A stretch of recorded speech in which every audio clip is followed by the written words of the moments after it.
Versículo 28, a palavra do Senhor diz assim, de Hebreus capítulo 12. Por isso, tendo recebido um reino para não poder ser abalado, retenhamos a graça, pela qual sirvamos a Deus agradavelmente, com reverência e piedade, porque o nosso Deus é um fogo consumidor. Pai, fala conosco através dessa palavra, Senhor. Que não seja eu, mas que seja o Teu Santo Espírito falando aos nossos corações. Em o nome de Jesus. Amém. Podeis assentar, irmãos? Amados, essa semana, ouvi uma mensagem que já vinha ardendo ao meu coração a respeito da ira de Deus. E com isso, eu lembro que eu comentei na terça-feira sobre um louvor em que eu considero não ser bíblico, porque nesse louvor há referências não bíblicas, né? O homem buscando a glória de Deus, e a palavra não nos ensina a fazermos isso. Né? Pelo contrário, o diabo que quis isso e por isso foi expulso dos céus, né? Foi expulso da glória de Deus. Mas, com isso, eu me lembrei de outros louvores e acabei lembrando de um que diz assim: fogo consumidor, vem arder em nós. E aí me surgiu uma dúvida, né? Será que a pessoa que fez esse louvor entende o que ela está dizendo? Será que há um entendimento da igreja a respeito do que é o fogo consumidor e o fogo que purifica? Será que a igreja consegue compreender o que a palavra diz, que o fogo do Espírito e um fogo consumidor? Será que a igreja sabe que o fogo consumidor é aquele que consome todo o mal? E se a nossa vida ainda está no mal, se a nossa vida ainda está não de acordo com a vontade de Deus, nós estamos dizendo para nos consumir. Porque foi isso que o Senhor fez com Sodoma e Gomorra. Foi isso que o Senhor fez lá no Antigo Testamento, quando o fogo do Senhor acendeu o altar e matou todos aqueles, e com isso depois foram mortos todos aqueles profetas de Baal. Sabem o que significa o fogo do Senhor? Entendem a referência, por exemplo, de quando Moisés chegou no monte, e que ele apacentava ovelhas. E aí ele chega no monte, se eu não me engano, no Sinai, eu não lembro o nome dele. Irmãos, eu tenho Sinai, né? Me foge muito a memória os nomes. Mas o Monte Sinai. E aí ele tem um encontro, ele vê a sarça ardente e a palavra diz que aquela sarça não se consumia. Vocês entendem o porquê o Senhor manda ele tirar as sandálias dos pés? Será que a sandália de Moisés tinha pecado e Moisés não? Sabe, irmãos, às vezes a gente vem ouvindo mensagens, por um lado, de acusações, de brigas, de não sei o quê, tentando dividir a igreja, a gente vê que aquilo não é de Cristo, mas por outro lado, a gente vê um amor tão infinito de que não há justiça, não há um fogo consumidor, não há um Deus que ao mesmo tempo é um Deus de amor, mas a palavra diz que é um Deus de justiça. Porque às vezes a gente esquece e por isso nós continuamos uma vida que desagrada ao Senhor. Nós deixamos as nossas vontades em primeiro lugar e deixamos de viver a vontade de Deus. Essa mensagem ardeu tão forte no meu coração, irmãos,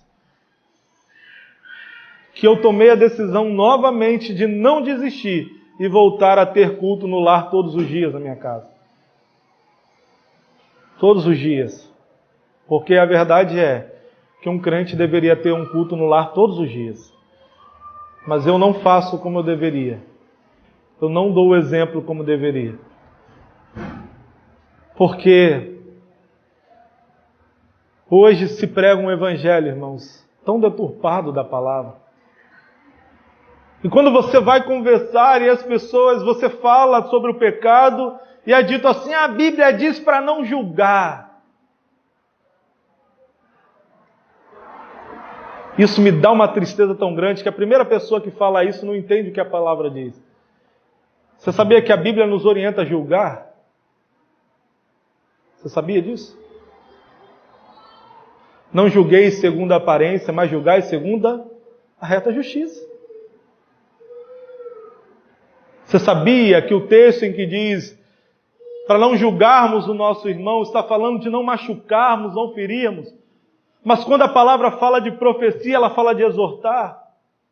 Você confrontar o pecado e mostrar Jesus Cristo não é condenar uma pessoa, é julgar as atitudes erradas. E isso a igreja deve fazer. A igreja se acovardou a um ponto dela não poder nem abrir a boca para pregar a verdadeira palavra.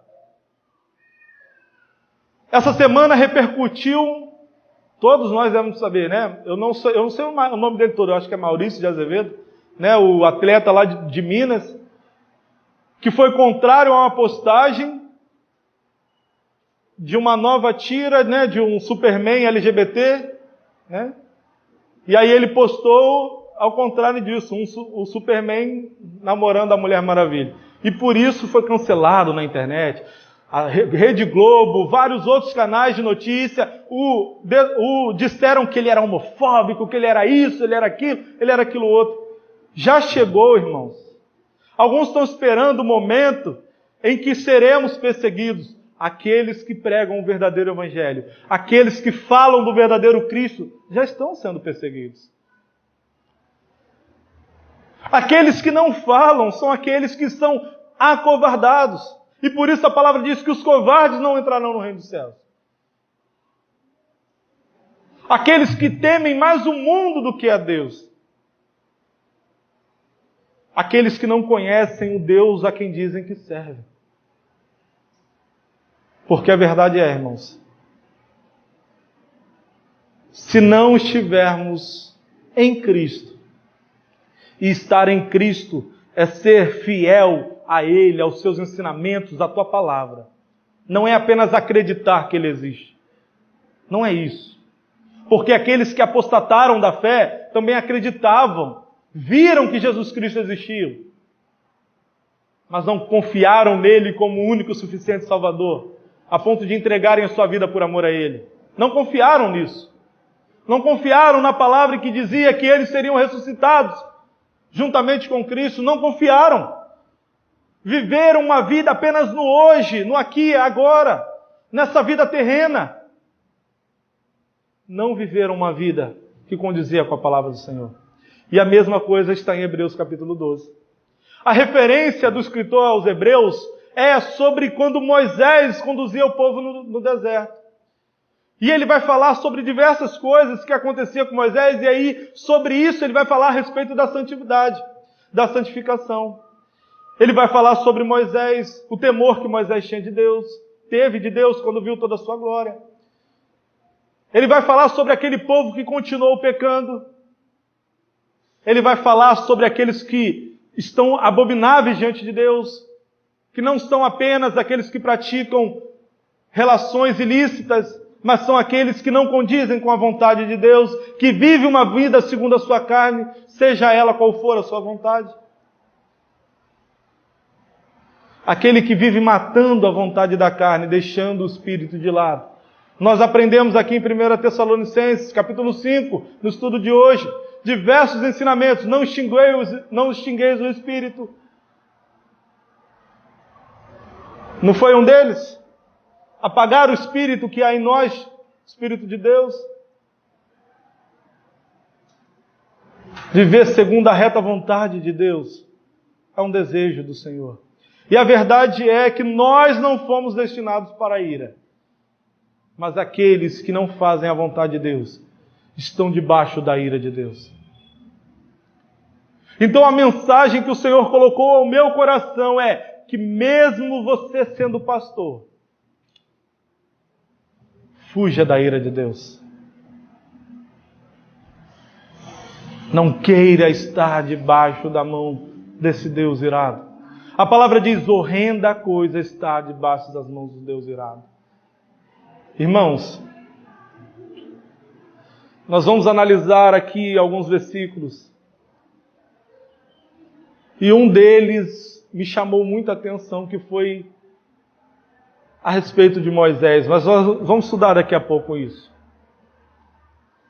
A primeira coisa que o Senhor falou ao meu coração, o Senhor me deu 3 características, 3 virtudes que precisamos ter para fugir dessa ira. Irmãos, por mais que eu não quero que você tenha aqui a sua mente religiosa fechada, dizendo: essa mensagem não é para mim, é para você sim, por isso que você está aqui hoje. Assim como ela é para mim. Mas eu já sou crente há muitos anos, eu sou pastor, eu sou diaconisa, eu sou diácono, eu sou evangelista, o que é que você seja? Se você não estiver em Cristo, você não é nada. Se nós não permanecermos em Cristo, se ao final da nossa carreira nós não tivermos guardado a fé, de nada adiantou. E por isso a palavra nos ensina a exortarmos uns aos outros. A exortação é para crescimento, irmãos. Não é para te machucar, não é para te ferir, não é para nunca mais você voltar aqui. É para que haja crescimento na sua vida. E por isso eu glorifico a Deus por todas as vezes que Ele nos exorta. Porque o maior amor é provado nisso. Em um Deus justo, corrigir o teu povo, porque Ele corrige a quem Ele ama. E por isso o Senhor corrigia e corrigia e corrigia o povo de Israel. Era por isso. Por causa do amor dele. E da mesma forma, Ele nos trata. Por causa do teu tamanho, amor. Porque Ele sabe que há uma coisa que Ele não pode abrir mão, que é a sua justiça. Você sabia que Deus Ele não duela com o seu caráter? Ele não pode abrir mão da sua justiça.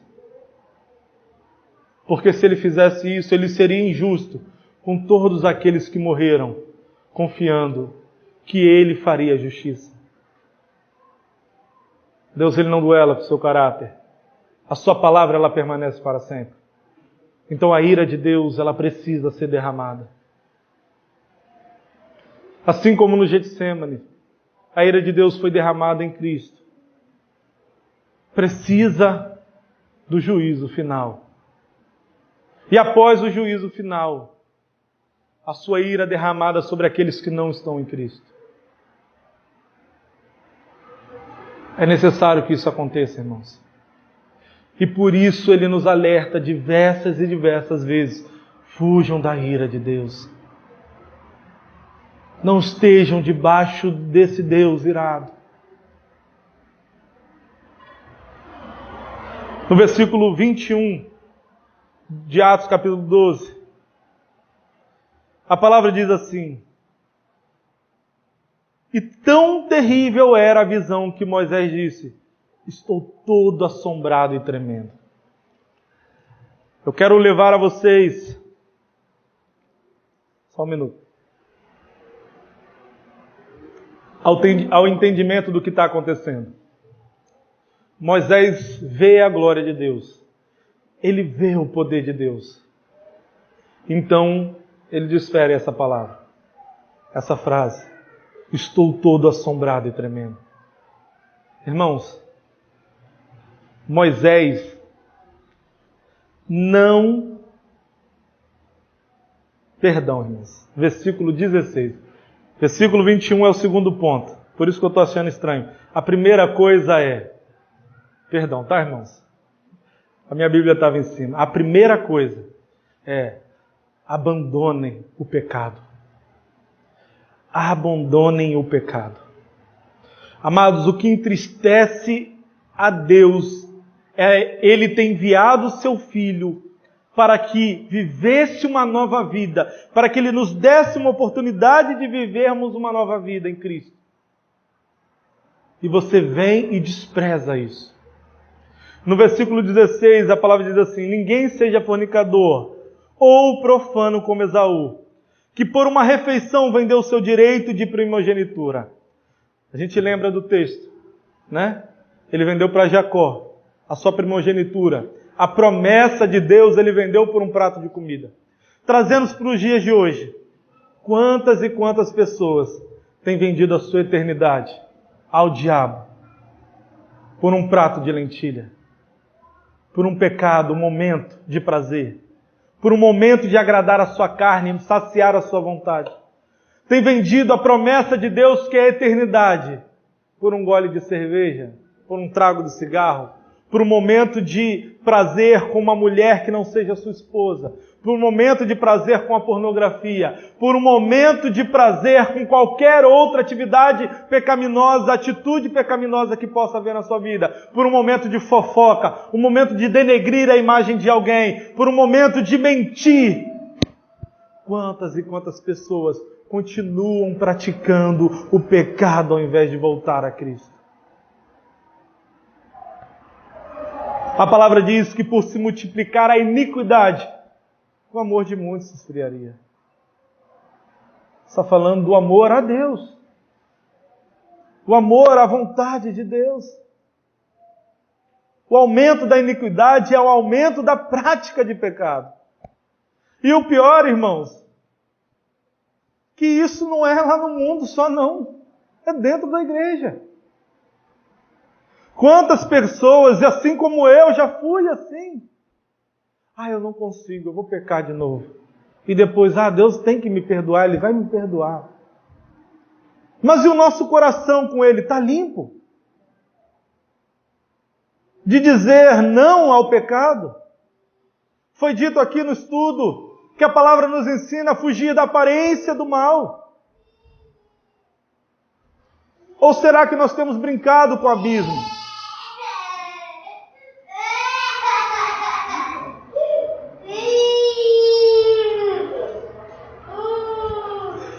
Ou nós temos brincado com o abismo? Eu lembro de uma referência de um pastor agora, eu não lembro quem foi o pastor que me disse assim: irmão, onde é mais fácil você cair? Se você estiver andando numa rua que é próxima ao abismo, mas está ali 1 ou 2 metros, ou se você estiver lá na pontinha do abismo. Se você tropeçar ali na rua, às vezes você não vai cair ao abismo. Mas se você tropeçar na beira do abismo, então você cai. E eu falei assim, mas pecado é pecado, né? E a referência foi, se você estiver buscando o caminho, não há uma promessa de que você não vai cair. Mas há uma promessa de que você terá um advogado.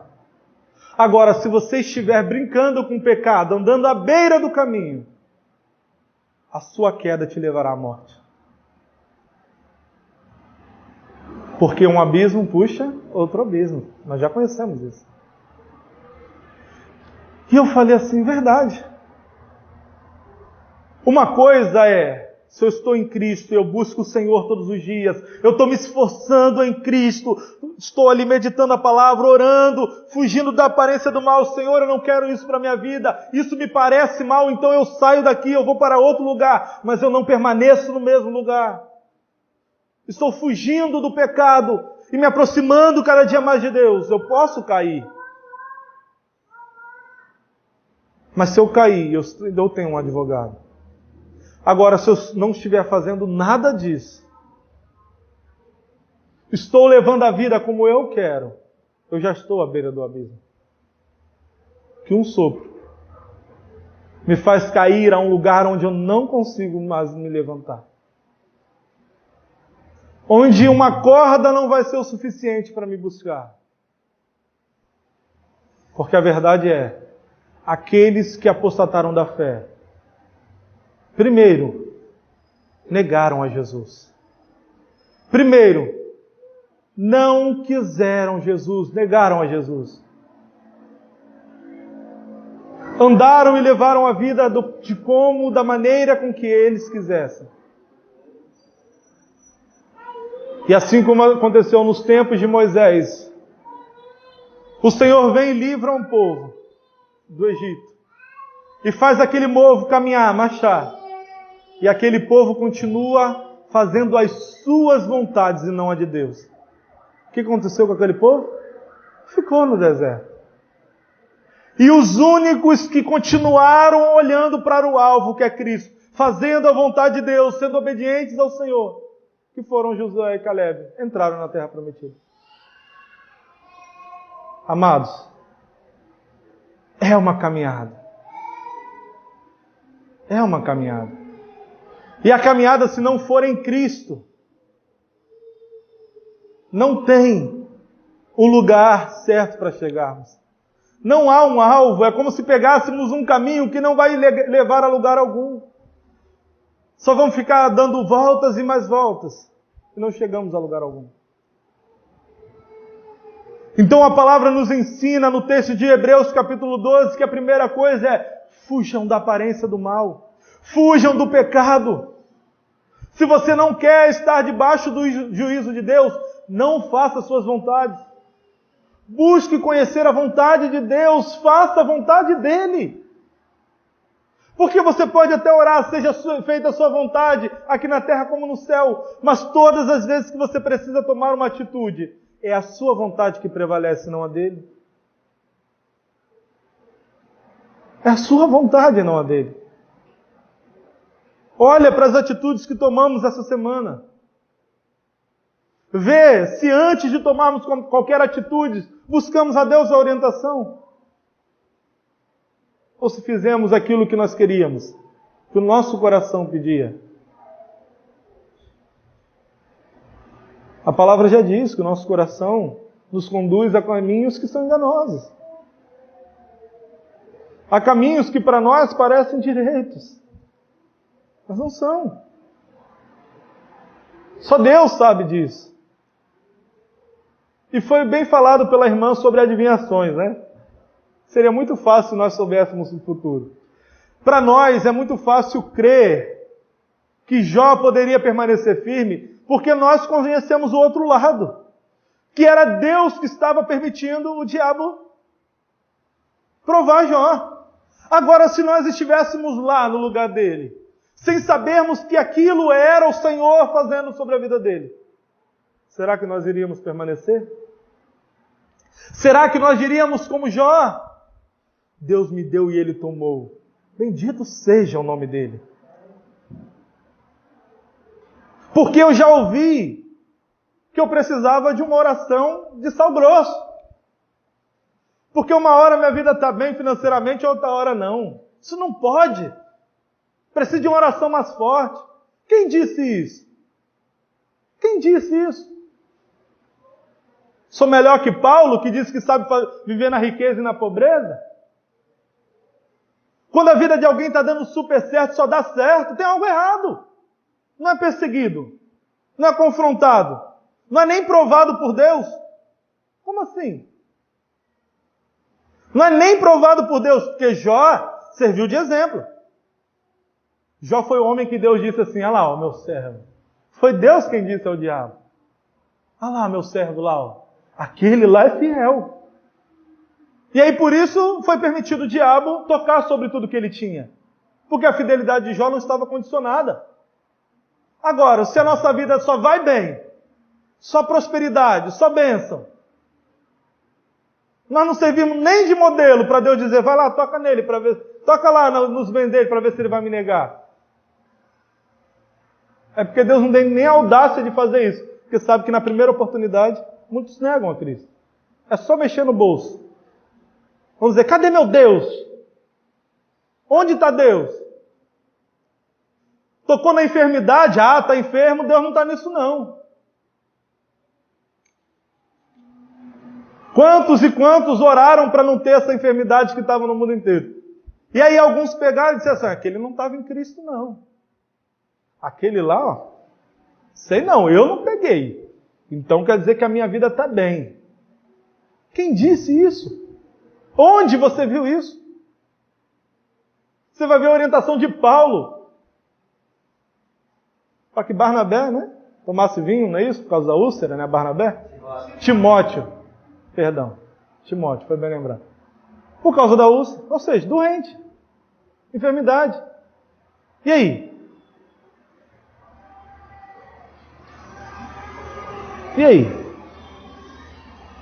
Amados, nós temos uma visão de Deus tão pequena às vezes, que a gente acha que só está certa a nossa vida quando está tudo bem. Agora, se deu algo errado, então agora tem algo errado na minha vida. Nós temos uma fé tão rasa às vezes, tão rasa, que às vezes não nos serve nem como modelo. Um pastor que tem problemas financeiros. Isso aí não é nem um pastor bom, não. Se fosse bom, estaria com muito dinheiro. Fujam do pecado. Porque o pecado é o que nos afasta de Deus. Fujam de tudo aquilo que aparenta ser mal aos olhos de Deus.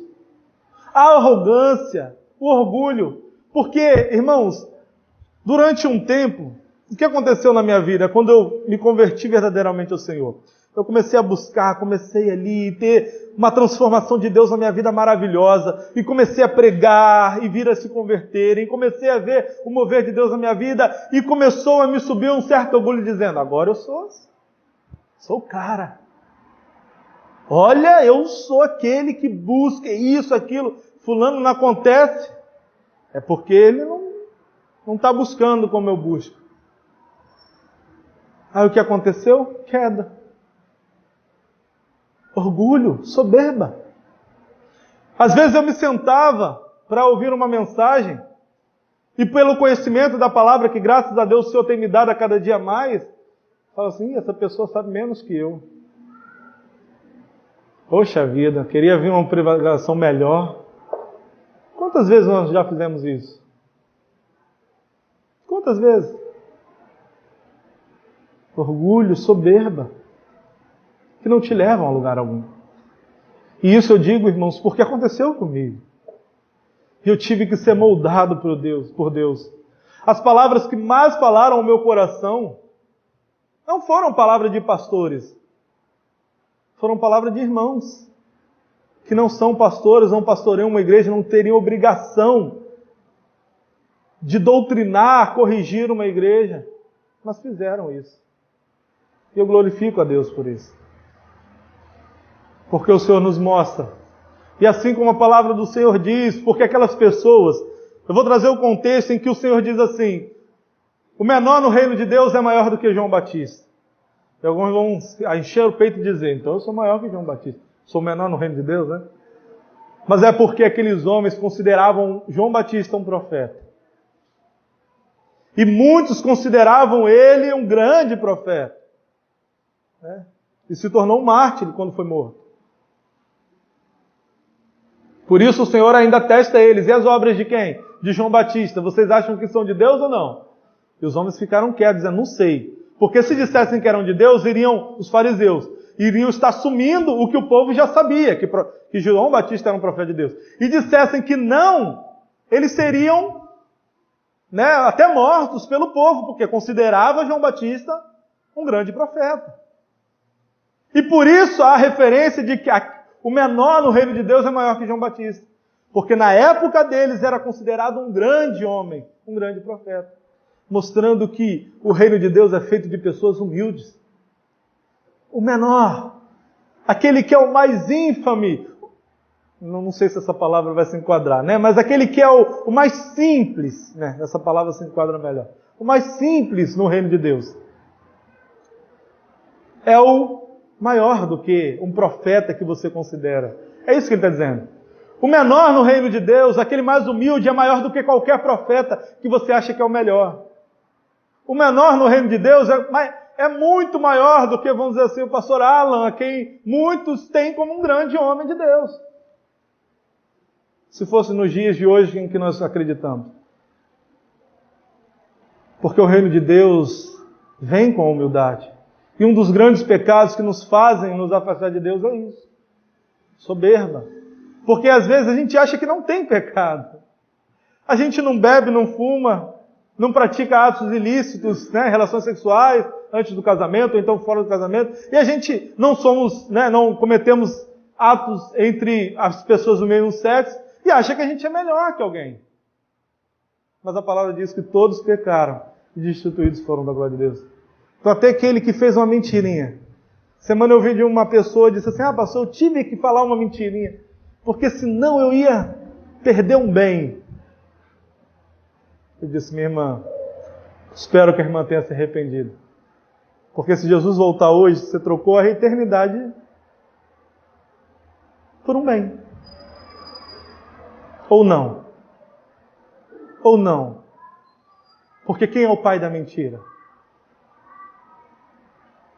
Pastor, é muito radical. Radical é a palavra de Deus. Que diz, se nós não nos arrependermos dos nossos pecados, estamos destinados à ira de Deus. Então, deixem o pecado de lado. Se arrependam verdadeiramente de todo o pecado cometido. A segunda coisa é lá no versículo 21, aquele que nós lemos. Tenham temor de Deus. Foi nos ensinado muitos anos que nós não precisávamos ter medo de Deus. E se nós formos trazer para a linguagem de hoje, o temer, muitos vão entender como ter medo. O temer não é ter medo dele te machucar, dele te ferir. É você compreender a autoridade que Ele é. A autoridade suprema que Deus é em nossas vidas. Em que a vontade dEle não pode ser contestada. Mas mais que isso, é o poder que Ele tem de fazer aquilo que Ele prometeu fazer. O juízo dele sobre os seus inimigos. Moisés, quando tem um encontro com Deus e vê a glória de Deus, ele não vê a ira de Deus, ele vê o tamanho de Deus. Ele vê como Deus era grande, a ponto dele dizer, eu estou assombrado. Moisés não viu a ira de Deus, ele viu o tamanho que Deus era, e por isso ele temeu. Aquele povo nem sequer quis falar diretamente com Deus. Disseram, não, deixa que Moisés intercede por nós, porque nós não podemos nos achegar a esse Deus. A palavra do Senhor diz que todo joelho se dobrará e toda língua confessará que Jesus Cristo é o Senhor. Aqueles que hoje dizem que Deus não existe, que Jesus é uma farsa, uma mentira, terão que se dobrar diante dele. Tamanho o seu poder e a sua glória.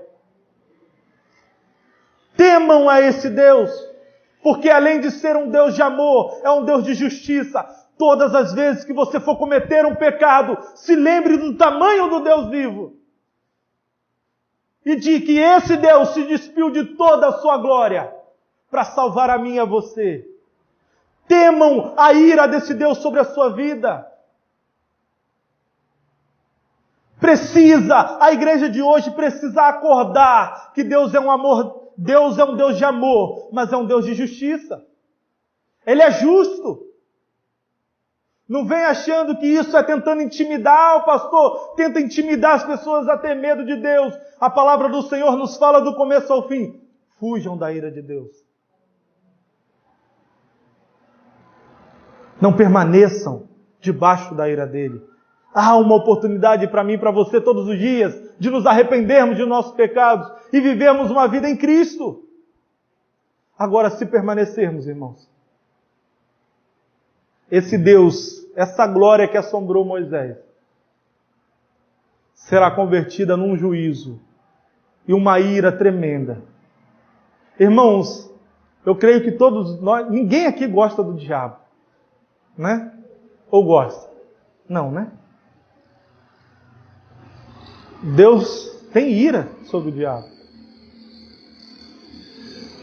A palavra diz que essa ira, o inferno foi feito para o diabo e seus demônios. Mas a palavra fala que aqueles que são inimigos de Deus estão destinados ao mesmo lugar de sofrimento, de tormento. Não vai achando que os inimigos de Deus é só o diabo, não. A palavra diz, adúlteros e adúlteras, Tiago 4,4. Não sabeis vós que a amizade com o mundo é inimizade com Deus? Ou seja, se você faz as vontades do mundo, da sua carne, você se torna inimigo de Deus? Irmãos, você quer mesmo ser inimigo de Deus? Eu e você, eu tenho certeza que a gente não quer isso. Mas o diabo quer que você seja. E por isso ele te faz perder o temor de Deus. E você achar que tem algo pior do que o temor de Deus, a morte. Tem gente que acha que perder um bem, morrer ou sofrer é pior do que perder a eternidade. E aí a palavra do Senhor vai dizer, não tema um homem que apenas pode matar o seu corpo.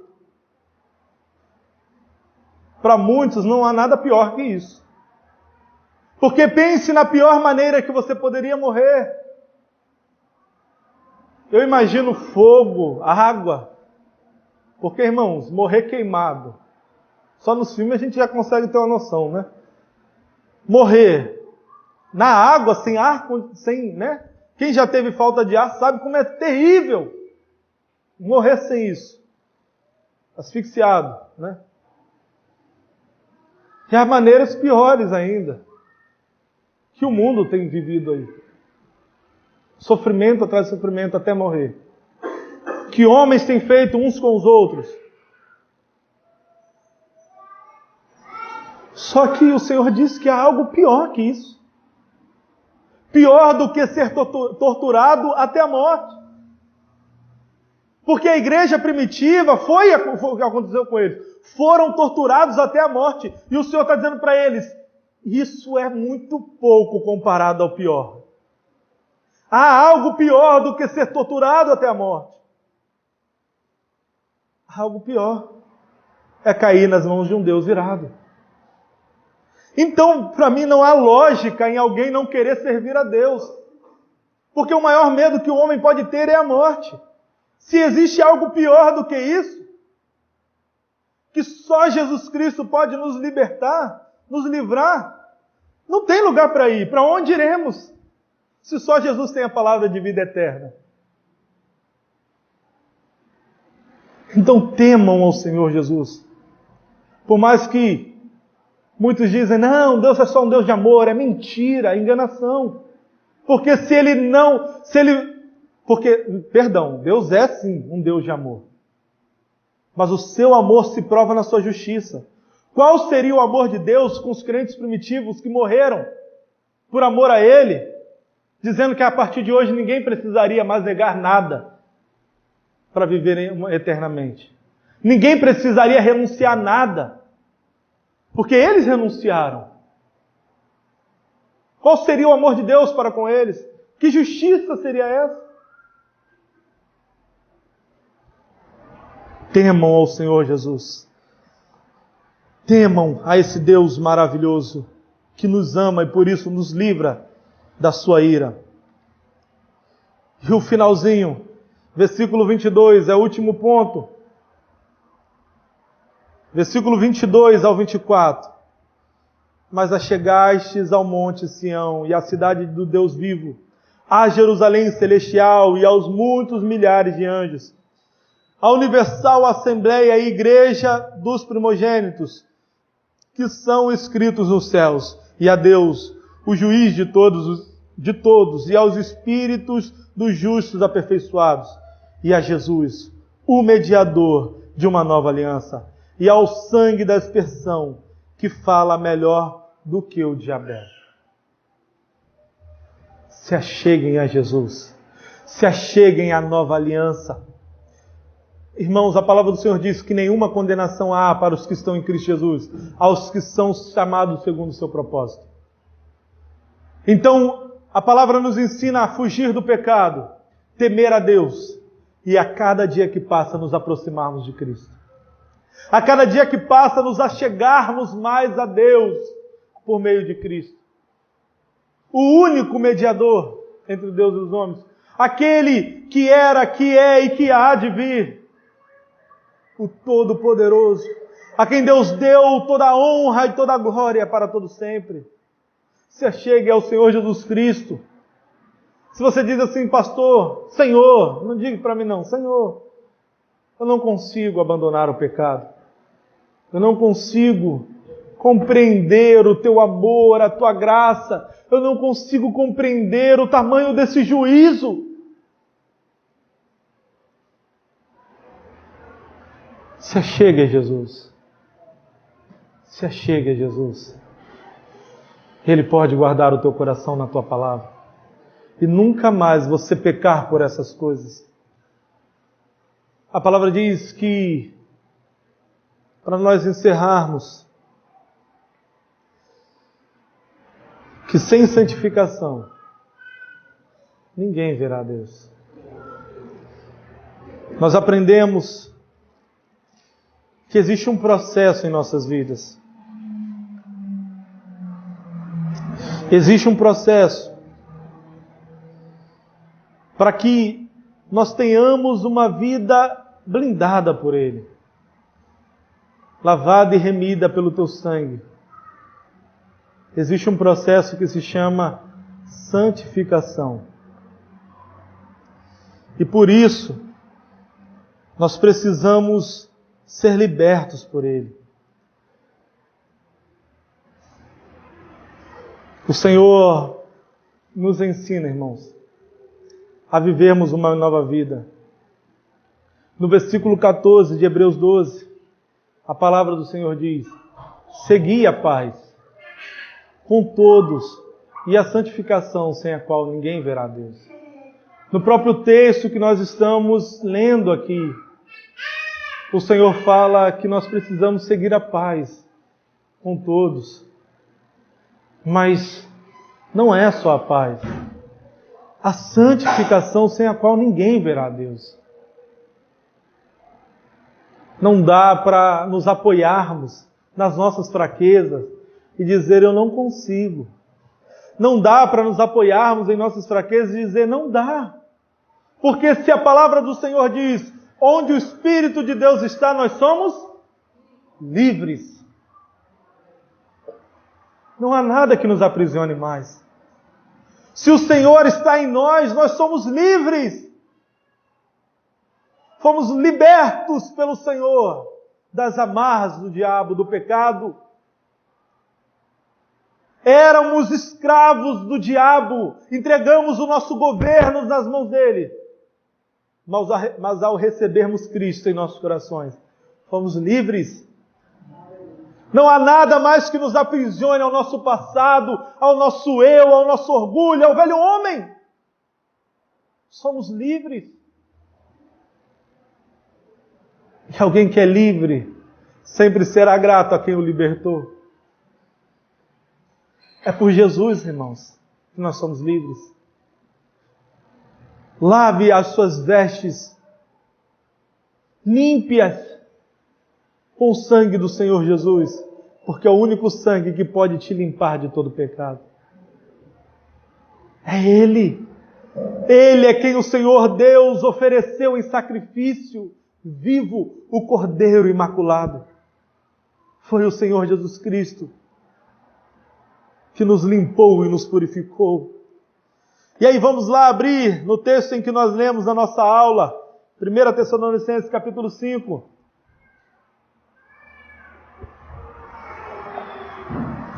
Versículo 9 em diante.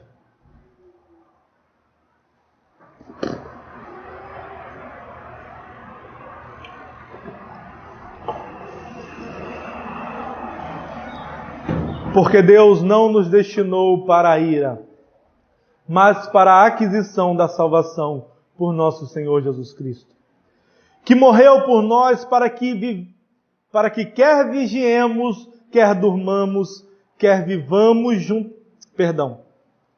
que morreu por nós para que quer vigiemos, quer durmamos, vivamos juntamente com Ele. Por isso, exortai-vos uns aos outros e edificai-vos uns aos outros, como também o fazeis. Ou seja, exortar uns aos outros, mas também edifiquem uns aos outros, da mesma forma que você exorta. Da mesma forma que nós trabalhamos a respeito da correção, precisamos edificar. Precisamos dizer uns para os outros: não fique triste com essa mensagem. Fique feliz, sabe por quê? Essa mensagem nos exorta, mas nos faz corrigirmos a nossa vida e nos enchermos mais do Espírito Santo. Busque ao Senhor. Há uma esperança para nós, a graça do Senhor Jesus Cristo, que nos foi revelada por meio dele. Então essa graça está aberta para nós. O Senhor Jesus Cristo quer nos perdoar de todos os nossos pecados, quer nos perdoar das afrontas que fizemos com ele no passado. E ele tem poder para isso. Ele tem poder para te fazer e me fazer um novo homem, uma nova mulher. Creia nessa graça, misericórdia, nessa misericórdia de Deus, nessa graça misericordiosa. Eita Jesus, a palavra não saiu. Misericordiosa. Creia nessa graça. Creia no Senhor Jesus Cristo e fuja da ira de Deus. Amados, eu sei que a palavra nos ensina que nós não fomos destinados para a ira, mas para a salvação. Mas a verdade é que pode haver no meio de nós pessoas que não se sentem salvas. Pode haver. E é importante que haja. É importante que isso aconteça comigo às vezes, para que todos os dias eu me arrependa dos meus pecados. Para que eu não ache que eu mereça a salvação, mas que eu busque no Senhor essa salvação todos os dias. Nós precisamos de um renovo. Precisamos de uma nova vida. Precisamos fugir da ira de Deus. Eu quero que você ore comigo. Que você abra o seu coração ao Senhor nesse momento. Coloque-se de pé.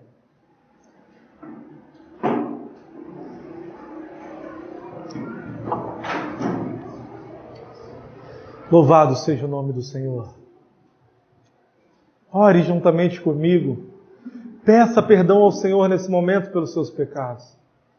Peça perdão a Ele pelas suas falhas, porque você se sente fraco, porque você não tem forças mais, porque você não ora como orava, porque você não medita na palavra como meditava, porque você não é mais humilde como você era, porque você não chora mais como chorava todas as manhãs, porque você não sorri mais como você sorria, ao se alegrar, se lembrando dessa misericórdia.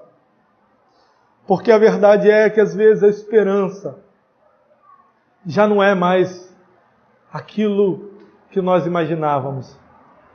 Nós não temos mais uma esperança de estarmos com Ele na eternidade.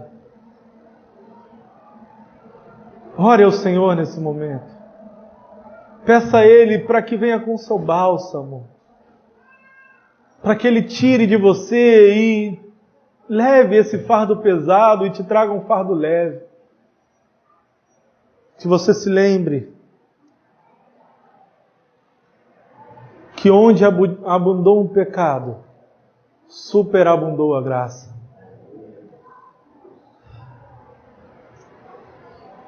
Não é o pecado que abunda mais na graça. Nos tempos de hoje, é a graça de Deus. Onde o pecado prevalecia, hoje prevalece a graça de Deus. Creia nisso. Pai Santo, querido e amado, eu peço ao Senhor que use de misericórdia para conosco. Perdoa, Senhor Jesus, as nossas falhas, as nossas transgressões, porque a verdade é que lá no íntimo nós não queremos pecar contra Ti. Nós queremos uma nova vida, nós queremos ser alguém melhor, nós queremos ser um servo fiel e aprovado, mas nós não conseguimos, não temos forças, não sabemos por onde começar muitas das vezes. E por isso clamamos ao Senhor, suplicamos ao Senhor que envie o Teu Santo Espírito e nos convença do nosso pecado, da Tua justiça e desse juízo. Pedimos, Senhor, pelo Teu Santo Espírito, que todos os dias nos faça nos humilharmos diante da potente mão de Deus, para que Ele nos exalte naquele grande dia e nos faça morar na Sua morada celestial. Senhor, tenha misericórdia de nossas vidas. Perdoa, Senhor, os nossos pecados. Faz de nós, Senhor, mas limpos diante do Senhor. Limpa-nos, lava-nos, Senhor. Lava as nossas vestes que estão tão manchadas, ó Pai. Ajuda-nos, Senhor. Socorre-nos, Deus. Apressa-te, Senhor, em nos socorrer, para que nós não vivamos mais essa vida miserável, mas que nós venhamos viver uma nova vida, e vida em abundância. Senhor, socorre a Tua igreja. Socorre, Senhor, os nossos irmãos, não só os que estão aqui presentes, mas os que estão ouvindo essa mensagem agora, seja pela internet. Senhor, ajuda, Senhor, a cada um de nós. Porque por nós mesmos não temos forças, Senhor,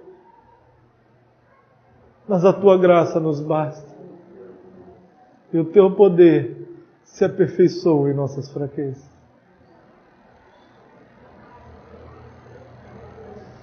Limpa-nos, Senhor, em nome de Jesus. Amém. E graças a Deus.